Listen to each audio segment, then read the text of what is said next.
నమస్తే, welcome to mind media. నేను తేజమేశ్వర్ల. ముఖ్యమంత్రులైన మంత్రులైన విదేశీ పర్యటనకు వెళ్ళేటప్పుడు దేశ నిబంధనావళి పాటించాల్సిన బాధ్యత లేదా?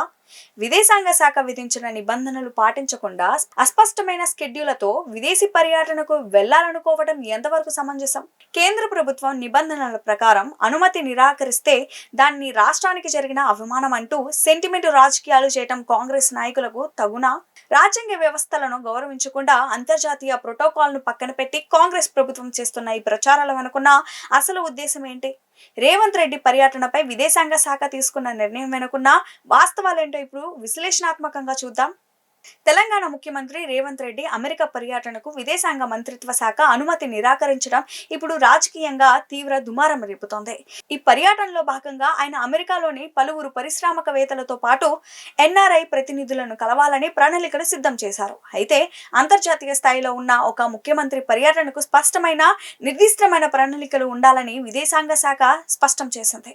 రేవంత్ రెడ్డి కార్యాలయం దాఖలు చేసిన స్కెడ్యూల్ ఒక ముఖ్యమంత్రి స్థాయికి ఆ పర్యటన లక్ష్యానికి తగినట్లుగా లేకపోవడం వల్లే విదేశాంగ శాఖ అనుమతిని తిరస్కరించింది. నిజానికి బ్రిటన్ పర్యటనకు అనుమతిచ్చిన విదేశాంగ శాఖ కేవలం అమెరికా పర్యటన స్కెడ్యూల్లో ఉన్న లోపాల వల్లే దాన్ని అడ్డుకుంది. కానీ కాంగ్రెస్ పార్టీ మాత్రం దీనిపై బాధ్యతాయుతంగా వివరణ ఇచ్చుకోకుండా రాజకీయ లాభాల కోసం విమర్శలు గుప్పిస్తోంది. పర్యటన ప్లానింగ్ లో జరిగిన లోపాలను, విదేశాంగ శాఖ సూచించిన నిబంధనలను కప్పిపుచ్చేందుకు కాంగ్రెస్ నేతలు కేంద్రంపై నిందలు వేస్తున్నారు.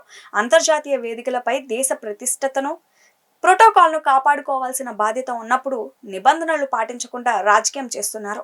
ఏదైనా విదేశీ పర్యటన వెళ్లేటప్పుడు ముందస్తు ప్రణాళిక, పారదర్శకమైన స్కెడ్యూల్ ఉండాలనే ప్రాథమిక సూత్రాన్ని మర్చిపోయారు. విదేశాంగ శాఖ అనుమతుల ప్రక్రియ అనేది ఏ ఒక్క పార్టీకి సంబంధించింది కాదు.